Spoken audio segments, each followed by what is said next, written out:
네, 우리 옆에 분들에게 인사하겠습니다. 우리 한 해 동안 수고 많으셨습니다.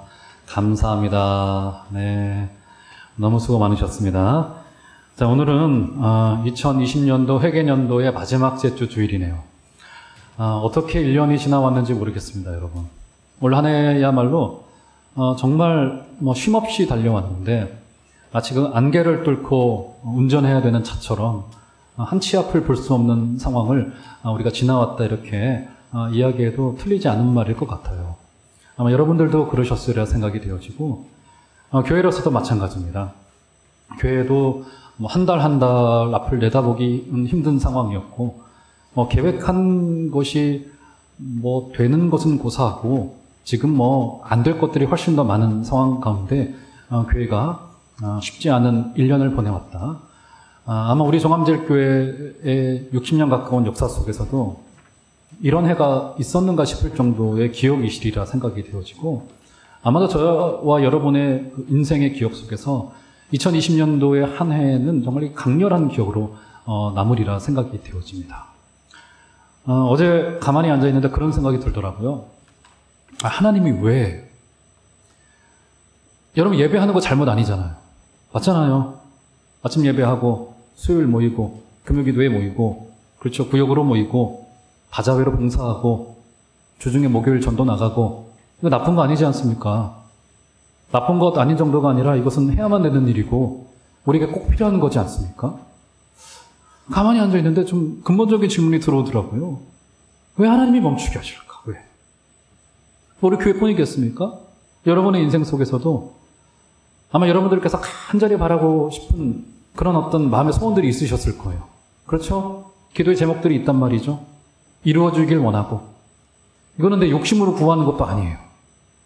우리 자녀를 위한 기도의 제목들, 하늘을 놓고 하는 기도를, 그렇죠? 이런 것들이 있단 말이죠.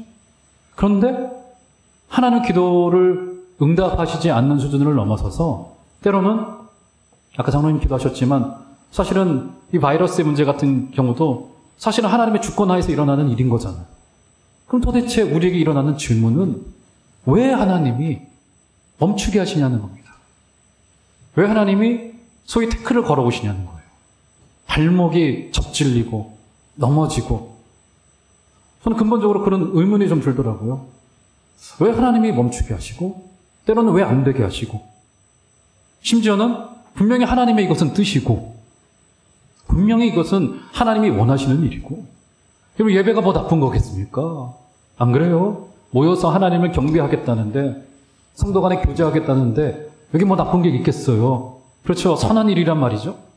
그런데도 불구하고 하나님께서는 이것을 멈추게 하셨고 우리 성도의 인생 속에 고난이 턱하니 찾아올 때가 있습니다. 여러분 지난 기독교 2000년의 역사를 우리가 조금만 살펴보더라도 여러분 교회는 언제나 이런 어려움의 기간을 겪어왔습니다. 여러분 우리는 지금 대한민국에 살면서 신앙의 자유를 누리면서 살아가잖아요.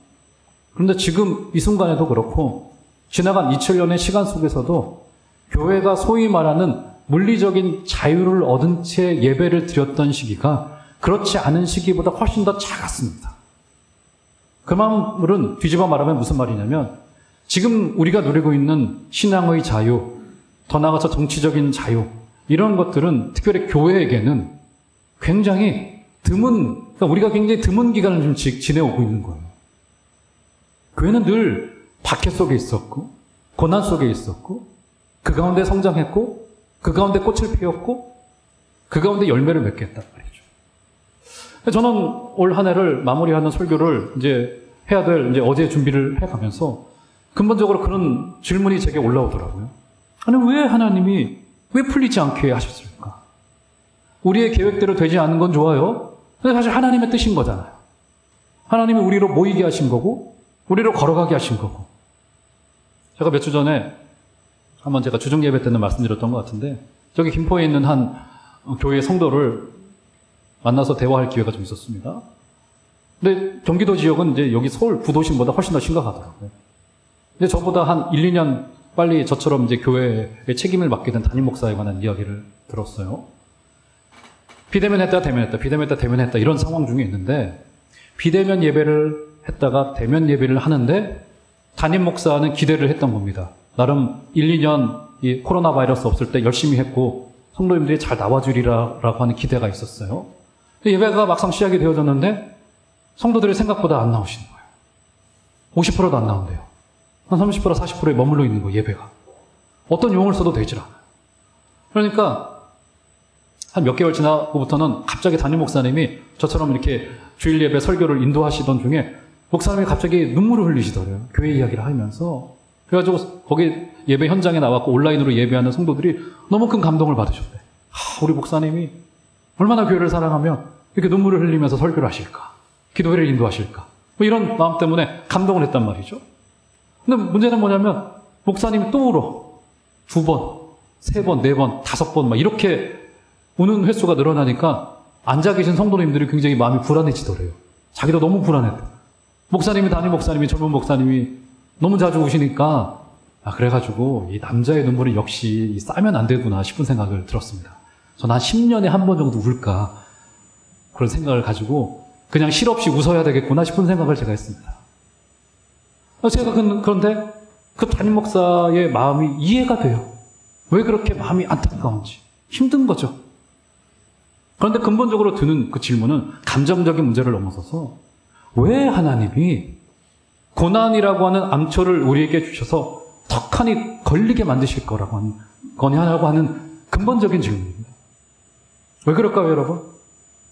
먼저는 하나님 편에서 그런 고난과 암초와 태클을 거시는 이유는 사실은 알 수 없습니다.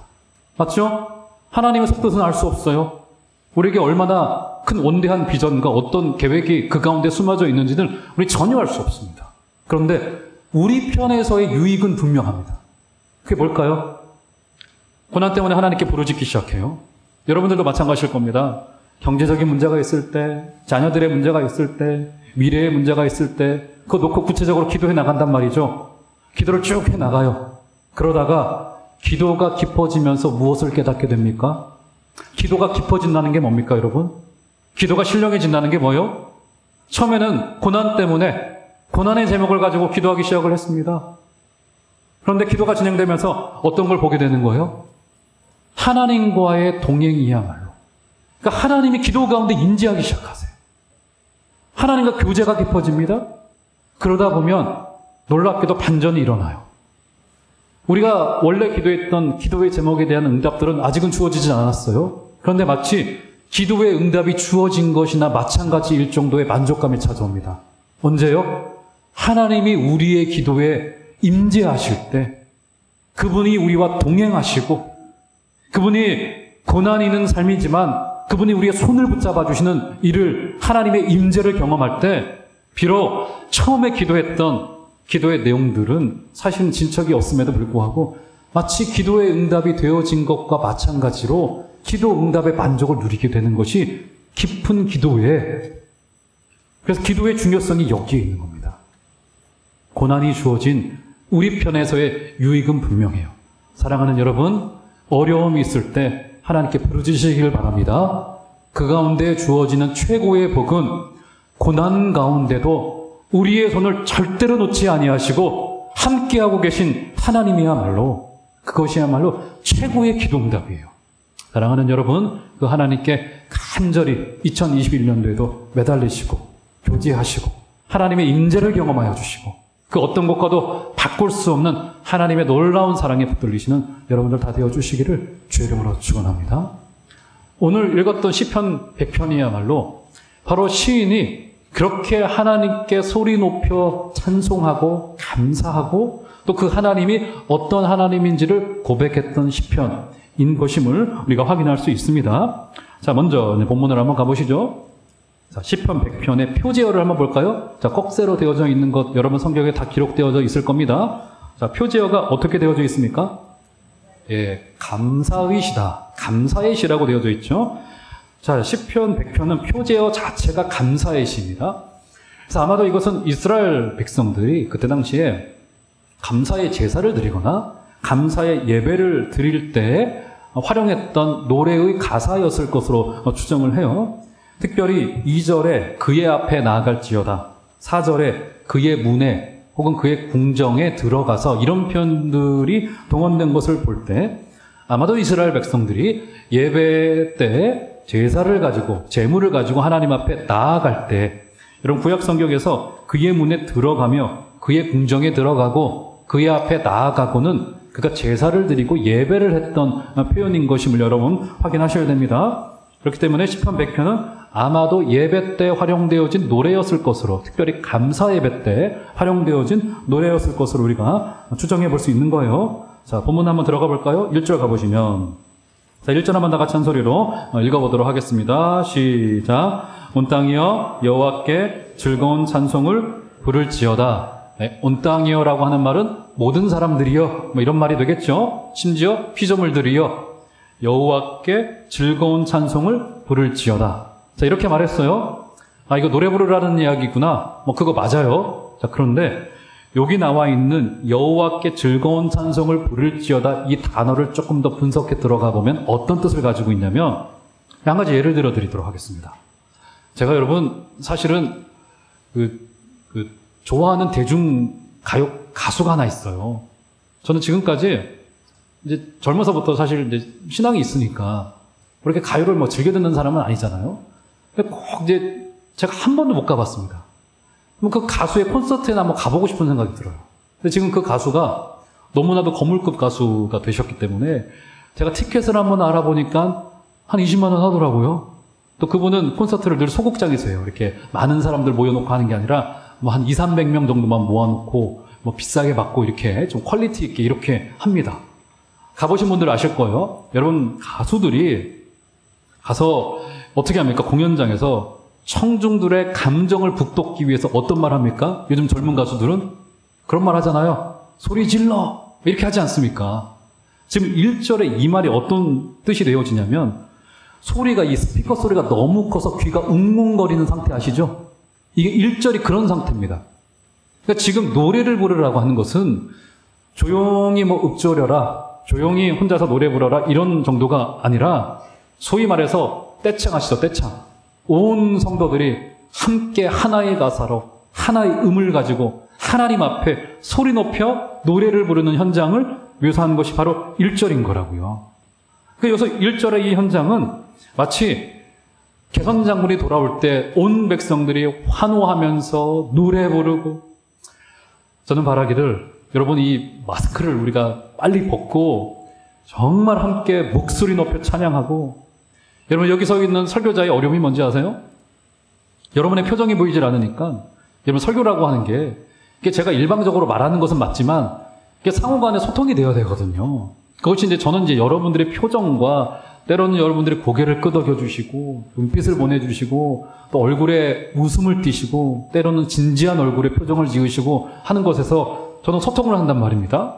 근데 여러분들 마스크를 쓰고 있기 때문에 여러분의 눈빛만 봐서는 어떤 표정인지를 제가 보이질 않아요. 저분들이 웃고 계신 건지 뭐 하는 건지 도저히 모른단 말입니다. 이거 빨리 벗고 정말 오후 찬양 예배 때 찬양하고 우리 찬양대가 하나님 앞에 소리 높여 찬양하고 그런 날이 오리라고 하는 것을 믿으시기를 바랍니다. 내년에 반드시 올 거예요. 이 지금 그런 이야기예요. 온 땅이여 여호와께 즐거운 소리로 노래 부를지어다. 할렐루야. 소리 높여 하나님을 찬양하신 여러분들 되시길 바랍니다.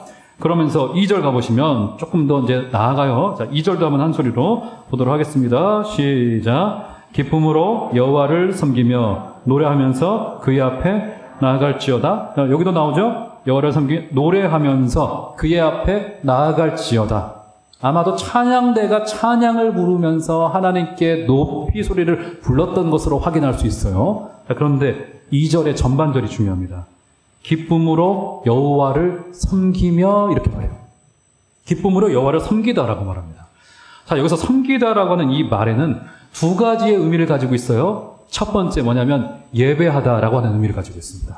예배에 관한 찬송이기 때문에 맞아요. 그래서 섬긴다라고 하는 말은 여호와를 예배하며 이런 뜻을 가지고 있어요. 또 한 가지 그런데 뜻이 있습니다. 그 뜻이 중요합니다. 그 뜻이 뭐냐면 예배하다와 더불어서 이 말은 노예가 주인을 섬기다라고 하는 뜻으로 가지고 있습니다. 그러니까 노예로서 일하다라고 하는 뜻을 가지고 있어요. 섬기다라고 하는 이 말이. 그렇죠. 여러분 신기하잖아요. 한 단어가 하나의 표현은 예배하다라고 하는 뜻을 가지고 있고 다른 하나의 표현은 노예로서 일하다라고 하는 뜻을 가지고 있습니다. 여러분 두 가지의 뜻이 한 단어 안에 어떻게 병립이 될 수 있을까요?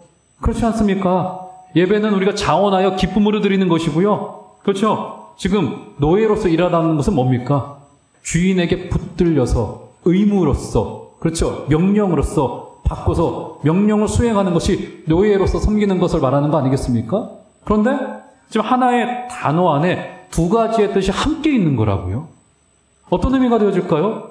이게 도대체 여호와를 섬기라고 하는 것이 어떤 뜻인지 오리무중이에요. 맞죠? 어떤 뜻으로 이해할 수 있을까요? 여러분 이 말씀은요. 우리가 하나님을 섬기다 보면 저절로 이해할 수 있게 되어집니다. 여러분 만약에 우리가 누가 시켰기 때문에 마지못해서 하거나 억지로 섬기게 되면 이 말씀은 절대로 이해하지 못하는 말씀이에요. 마음을 다하여 스스로 순종하면 그때야말로 우리가 비록 여러분 저 같은 경우도 목사이면서 목사는 그리스도의 노예입니다. 그래서 사실은 저 같은 경우도 제 개인의 삶이 먼저라기보다는 늘 목사로서의 정체성이 저에게는 먼저예요. 취미도 줄이고요. 제 기호도 드러내지 않고요. 늘 뭔가 손발이 늘 교회에 전 묶여있는 사람이 맞죠. 그리스도의 노예라고 흔히 표현을 하더라고요. 그렇죠? 근데 저희 정체성을 그렇게만 규정한다면 힘들 거예요. 뭡니까? 저는 예배하는 자죠. 기쁨으로 주님께 나아가는 자예요. 여러분, 하나님을 진짜로 섬긴 자에게 비록 그것이 의무이고 규정이고 해야 될 일이지만 그것은 곧 내가 기뻐서 하는 일이 될 수 있는 거라고요. 사랑하는 여러분, 여러분이 섬기실 때 이 두 가지의 마음을 다 가지고 가시는 여러분들 되시기를 주의 이름으로 축원합니다. 그래서 하나님을 의무로 섬기시면서 동시에 그 가운데 우리 가운데 세상이 줄 수 없는 형언할 수 없는 기쁨들이 넘쳐나게 되시기를 주의 이름으로 축원합니다.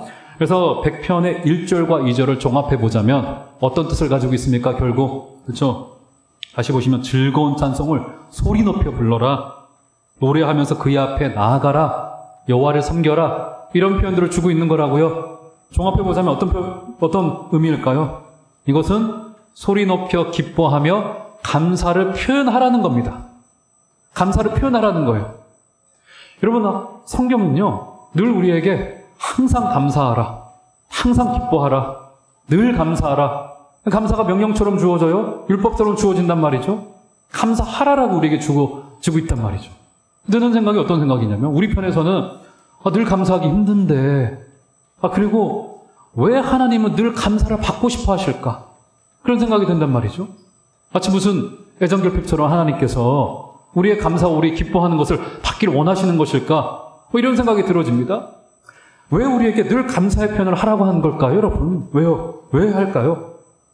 이런 감사는요, 오늘 말씀의 제목도 그래서 그렇게 정했습니다. 감사는 내가 감사를 표현할 때 비로소 그 감사가 내 것이 됩니다.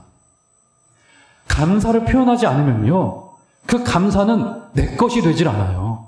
그래서 성경은 늘 소리 높여 불러라. 그래서 제가 우리 이번 달 추수감사절 때도 1층 로비에 감사나무 만들어서 거기에 포스트잇이라도 붙여가지고 감사의 제목을 써서 붙이라고 했던 이유가 어디 있냐면, 그렇게라도 해야지 우리의 마음 가운데 있는 감사가 내 것이 된다고요. 사랑하는 여러분, 하나님께 여러분의 감사를 적극적으로 표현해 주시기를 바랍니다. 그래서 이번 성탄절 때 우리 성탄절 영상 만들기로 했잖아요. 그래서 많은 분들이 좀 지원해 주셨으면 좋겠습니다. 좋은 수준, 높은 수준 필요 없어요. 가족끼리 부서에서 3, 4, 5 모이셔서 좀 보내주시면 저희가 잘 선별하여서 여러분 보내주신 영상은 우리 교회 유튜브 채널에 전부 다 게시를 하려고 합니다. 어설퍼도 좋습니다. 찬송 불러도 좋고요. 뭘 해도 좋아요. 감사는 표현할 때 비로소 내 것이 된다고요. 사랑하는 여러분, 기다리도록 하겠습니다. 제가 전화드려서 집사님, 권사님 이것 좀 하셔야 되겠습니다 하면 거절하지 마시고 감사를 표현해 주신 여러분들 되시기를 꼭 부탁을 드리겠습니다. 감사는 표현해야지 내 것이 되어져요.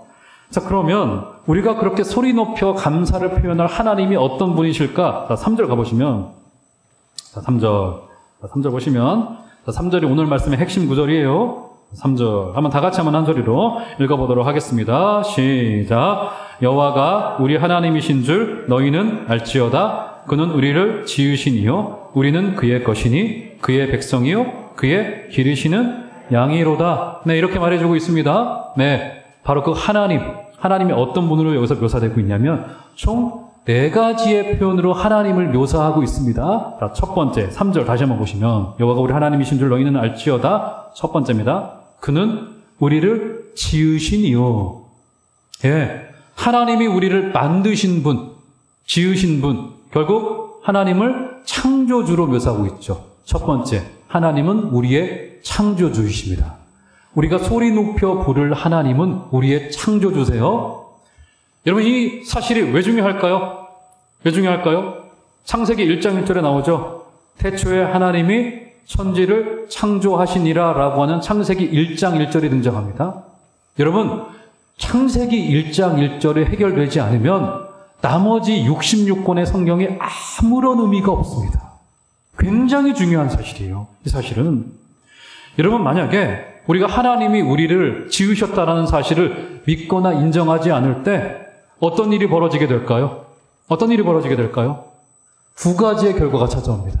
첫 번째 뭐냐면 하나님이 우리를 만들지 않으셨어요. 그러면 우리는 조그만 물질로부터 시작되어진 진화된 존재라고 어떤 사람들이 말하죠. 그렇게 우리가 믿고 인정한다면 어떤 일이 벌어질까요? 이 땅은 물질주의적인 가치관이 득세하게 될 겁니다. 우리조차도 물질로부터 시작되어졌는데 더 많이 소유하고 더 많이 얻고 더 많이 높은 곳에 올라가고 하는 것을 인생의 목표로 둔다고요. 왜 물질적인 가치관이 득세하느냐? 내가 하나님의 계획과 의도와 뜻에 따라서 지음받은 존귀한 존재라고 하는 사실을 잊을 때 그때 물질주의적인 가치관이 우리를 집어삼키게 됩니다. 그래서 또 따라오는 결과가 뭐예요? 결국 약육강식을 당연한 것으로 여겨요. 강한 자가 이기고 약한 자가 지고 요즘 학교에서도 어떻게 됩니까?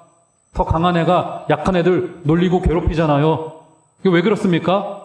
하나님이 우리를 만드셨다는 사실을 망각할 때 물질주의적인 가치관 그리고 약육강식의 세계관과 가치관이 그 사람을 붙잡게 되는 거라고요. 사랑하는 여러분, 우리는 하나님의 계획과 의도에 따라서 지음받은 존귀한 자라는 사실을 잊지 아니하시는 여러분들 되시기를 주의 이름으로 축원합니다. 첫 번째, 하나님은 우리를 지으신 분. 자, 두 번째 볼까요? 자, 3절 다시 보시면 너희는 알지어다 그는 우리를 지으시니요 우리는 그의 것이니 이렇게 말합니다. 우리가 그의 것이라고 그의 소유라고 말합니다. 그렇죠? 우리는 그의 것이니 이렇게 말해요. 자, 우리가 그의 소유라고 한다면 우리 하나님은 우리에게 어떤 분이 됩니까? 네, 우리에게 주인이 되시죠. 두 번째, 첫 번째는 하나님이 우리의 창조주시고 두 번째, 하나님은 우리에게 주인이 되십니다. 하나님은 주인이세요. 여러분, 주인에게는요 종의 모든 것이 예속되어져 있습니다. 당시에 심지어 종의 아내, 종의 물질, 종의 자녀들 모든 것이 주인에게 예속되어져 있었어요. 맞죠, 여러분? 모든 것이 다 예속되어져 있었습니다. 여러분, 그래서 사실은 따지고 보면 지금 인간에게 우리의 마음대로 되는 것은 거의 존재하지 않아요. 생각을 해보십시오. 머리털 하나 휘어지는 것도 우리가 멈출 수 없습니다. 머리털 빠지는 것도요, 우리가 멈출 수 없어요. 머리털 한 올이라도. 만약에 한번 뒤돌아서 이렇게 생각을 해봤으면 좋겠습니다. 인간이 자신의 마음이 원하는 대로 모든 것이 이루어진다라고 한번 상상을 해봅시다. 지구상에 있는 70억의 인구, 맞죠? 70억? 70억의 인구가 자기가 원하는 행복을 모두 다 이룰 수 있다고 상상을 해봅시다. 어떻게 될까요?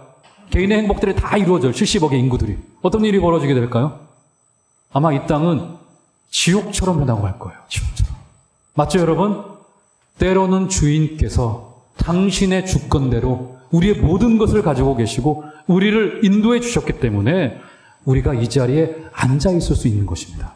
사랑하는 여러분, 우리 하나님을 주인으로 인정하시는 여러분들 다 되어 주시기를 주의 이름으로 축원합니다. 자, 두 번째 하나님이 주인이시고, 자, 세 번째 볼까요? 우리는 그의 것이니, 세 번째, 우리는 그의 백성이요. 자, 우리로 그의 백성이라고 이야기를 합니다. 그렇죠? 그러면 우리가 그의 백성이라고 한다면 하나님은 우리에게 어떤 분이 되세요? 예, 왕이 되시죠. 다 정리 한번 해보겠습니다. 첫 번째, 하나님이 창조주. 두 번째, 주인. 세 번째, 하나님은 우리의 왕이 되세요. 자, 왕은 주인과는 좀 다른 개념이죠? 자, 왕은 어떻습니까? 왕이 하는 역할이 뭐예요?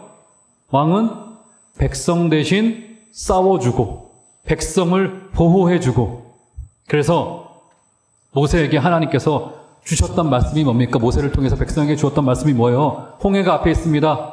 뒤에 이집트에 군대가 쳐들어오고 있어요. 그때 하나님 하시는 말씀이 뭡니까? 너희는 어떻게 하라고요? 뭘 하라고요? 너희는 가만히 있어. 무슨 말입니까? 야, 그거 너희들이 싸우려고 하지 마. 그거 내 싸움이야, 그거. 그거 나의 전쟁이야. 너희들이 전쟁할 필요 없어. 내가 전쟁의 장수이고 내가 왕이야. 사랑하는 여러분, 우리가 왕이 되려는 시도를 내려놓으시고 우리가 싸우지 않으셔도 됩니다. 제일 힘든 믿음의 고백 중에 하나가 뭐냐면 가만히 있는 겁니다. 사랑하는 여러분, 가만히 있어. 하나님이 우리 대신 싸워주시고 그분이 우리의 왕이 되심을 눈으로 확인하시는 복된 은혜 있으시기를 주의 이름으로 축원합니다. 그래서 그분이 왕이 되어주시고 우리가 하늘나라의 시민권을 소유한 자로서 하나님의 나라의 온전한 복을 다 누리시는 여러분들 되시기를 주의 이름으로 축원합니다. 세 번째, 왕이 되시고 마지막 네 번째 어떤 게 됩니까? 그의 백성이요 우리는 그의 기르시는 양이로다, 이렇게 이야기를 하죠. 자, 우리로 하나님의 기르시는 양이라고 말합니다. 양이라고 말해요. 자, 우리가 하나님의 기르시는 양이라고 한다면 하나님은 우리에게 어떤 분이 되세요? 네, 그렇죠. 목자가 되세요. 네, 역시 3부가 대답을 잘 해주시네요. 자, 목자가 되신다고 말합니다. 자, 목자가 양에게 하는 첫 번째 역할이 뭡니까, 여러분? 뭐죠? 양을 먹이는 역할을 해주는 거잖아요. 목자는 푸른 풀밭으로 인도하여서 양을 먹여줍니다. 여러분, 하나님이 우리를 먹여주시는 하나님이세요. 걱정하지 마시기를 바랍니다. 아마 코로나 때 힘든 분들이 많으신데 제가 한 4, 5년 전인가요? 제가 이제 여러분 이 옷이나 지금 이 옷도 마찬가지인데 이 옷을 살 때 저는 어떻게 사냐면 제가 이제 대한민국의 제가 남성의 평균 키입니다. 175 정도 되고 몸도 다 평균이에요. 전부 다 평균입니다. 그래서 저는 인터넷으로 옷을 대충 사면 돼요. 그럼 대충 다 맞습니다. 팔 길이도 대충 다 맞고 그래서 늘 베개 옷 대충 사면 됩니다.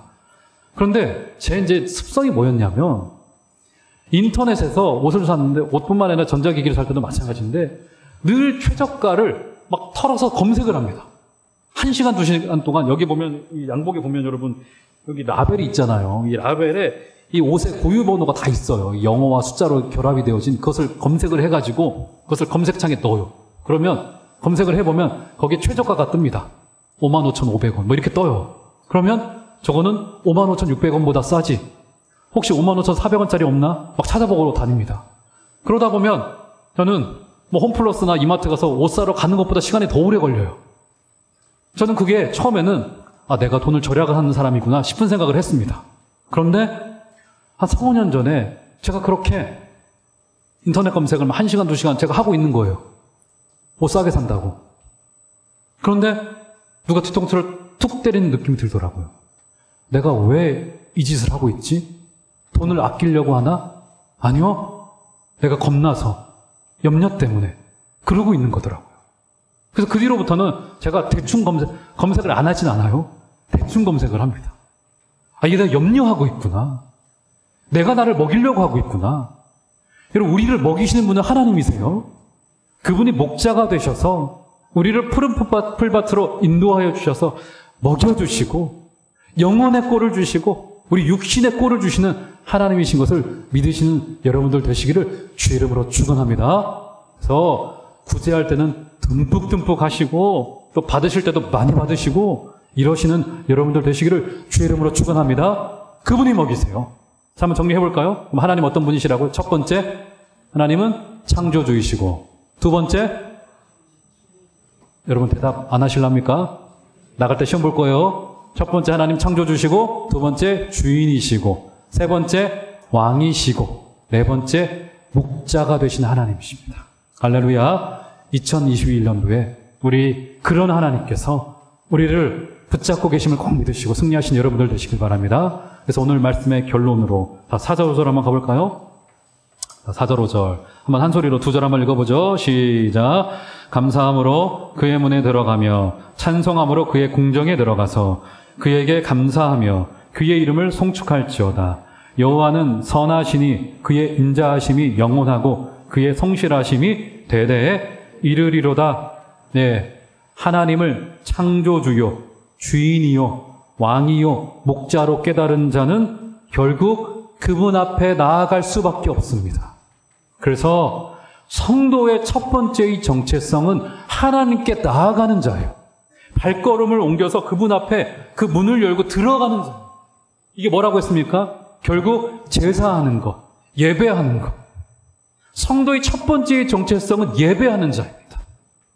그 예배는요, 우리 종암제일교회 건물에서 예배하는 것도 맞고요. 더불어서 여러분의 삶의 한 자락 한 자락 모든 것이 예배하는 자이어야 된다라고는 성경의 권고입니다. 우리는 모두 다 예배하는 자입니다. 자, 조금 자세히 볼까요? 자, 4절 가보시면 이렇게 노래해요. 감사함으로 그의 문에 들어가며 찬송함으로 그의 궁정에 들어가서 그에게 감사하며 그의 이름을 송축할지어다. 이렇게 말합니다. 우리 하나님의 이름을 송축할지어다라고 말해요. 자, 송축하다가 어떤 뜻입니까, 여러분? 어떤 뜻으로 받아들이고 계세요? 송축하다? 어떤 뜻입니까? 이게 하나님이 우리를 송축하다라고 하는 말도 맞고요. 우리가 하나님을 송축하다라고 하는 말도 맞아요. 자, 그러면 하나님이 우리를 송축하다라고 할 때는 어떤 뜻을 가지고 있냐면 하나님이 우리에게 복을 주시다라고 하는 뜻을 가지고 있고요. 우리가 하나님을 송축하다라고 말할 때는 우리가 하나님 앞에 무릎 꿇다라고 하는 히브리어 뜻을 가지고 있어요. 그렇죠? 자, 우리는 하나님께 무릎 꿇고 하나님은 우리에게 복을 내려주셔요. 어떤 그림입니까? 하나님을 최대한으로 높이고 우리를 최소한으로 낮추는 거예요. 이게 예배하는 자의 기본 뜻입니다. 그래서 왜 이것이 가능하냐면 5절 보시면 여호와는 선하시니, 자, 그 앞에 볼펜이 있으신 분들은 왜냐하면이라고 하는 말이 생략되어져서 번역되어져 있습니다. 왜냐하면을 넣어야 돼요. 원문에는 있습니다. 왜냐하면 여호와는 선하시기 때문이고, 왜냐하면 그분의 인자하심이 영원하기 때문이고, 왜냐하면 그분의 성실하심이 대대에 이르기 때문입니다 라고 하는 고백을 여기 주고 있는 거라고요. 왜 가능합니까? 그분은 선하시고. 사랑하는 여러분, 우리 하나님은요, 저와 여러분이 상상하고 생각하는 것보다 훨씬 더 좋으신 분이십니다. 그럼 선하신 분이세요. 여러분의 생각과 상상 속에 하나님을 가두어 두지 마시고요. 우리 하나님 훨씬 더 좋은 분이세요. 여러분에게 적극적으로 손 내밀고 계시고요. 여러분이 상상하지 못할 사랑을 가지고 계신 분이십니다. 하나님 훨씬 더 좋으신 분이십니다. 그런 하나님이시고요. 그분의 인자하심이 영원하시고 성실하심이 대대에 이릅니다. 무슨 말입니까? 우리 하나님은 즉흥적인 하나님이 아니에요. 우리 하나님은 소위 말해서 기분파가 아니십니다. 기분파가 어떻습니까? 마음에 들면 듬뿍듬뿍 줍니다. 그런데 마음에 안 들면 싫어해요. 우리 하나님은 그런 분 아니라는 거예요. 하나님의 영원한 약속에 따라서 그분의 변하지 않은 성품에 따라서 우리를 사랑하시고 우리를 돌보아 주신 하나님이시죠. 그래서 하나님을 높여 찬양할 수 있는 이유가 여기에 있는 겁니다. 사랑하는 여러분, 오늘 본문을 종합해 보면 하나님께서는 우리를 참 특별하게 대해 주십니다. 피조물에 불과한 우리를 높여주고 계시고요. 우리에게 교제하길 원하셔서 손을 내밀어 주고 계신 하나님이시라고 하는 사실을 기억하시고 2021년도 한 해 동안에도 하나님의 자녀답게 사는 최상의 삶인 예배하는 자로서 승리해 주시는 여러분들 다 되어 주시기를 주의 이름으로 축원합니다.